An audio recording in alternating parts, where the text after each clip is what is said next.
actually mentioned this to you the other day. My kids had just come home. They were transitioning from one home family Mhm. dynamic to another. Yeah.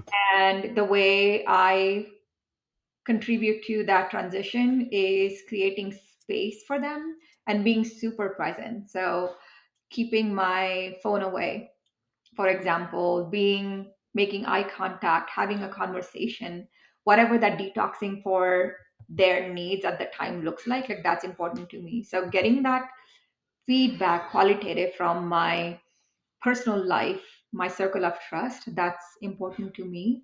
In terms of innovation, obviously we know revenue speaks volumes, but looking at leading and lagging indicators, because revenue is a very lagging indicator. Yes. What are some of the other indicators we can have in place that tell us you're making meaningful progress? Psychological safety.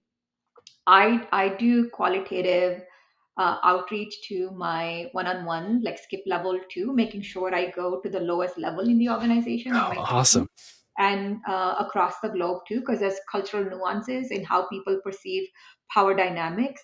But creating those spaces where people feel, one, to your point, like conditioning the space where I earn their trust and respect, and then seeking that feedback out of a place of curiosity and compassion. That's been important to me. And that qualitative feedback has fed into my assessment of, have we moved the needle on psychological safety? Are people willing to take risks, speak up about risks that are upcoming on innovation? Those have been important. And then how do I then represent my team's body of work and take it to the next level of executive leadership and present, okay, well, we're not going to hit this deadline.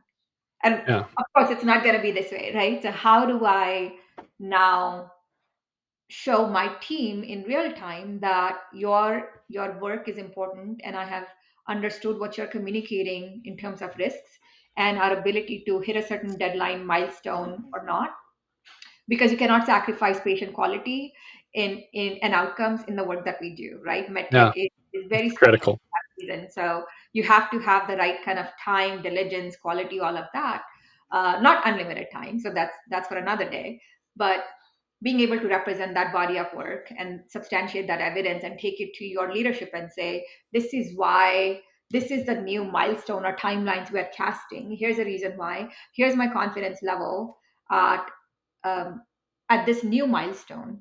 And when the team sees that in action, they feel represented and heard in that. That builds more psychological safety and trust as a leader. So those are some of the things that come to my mind that I've tried recently.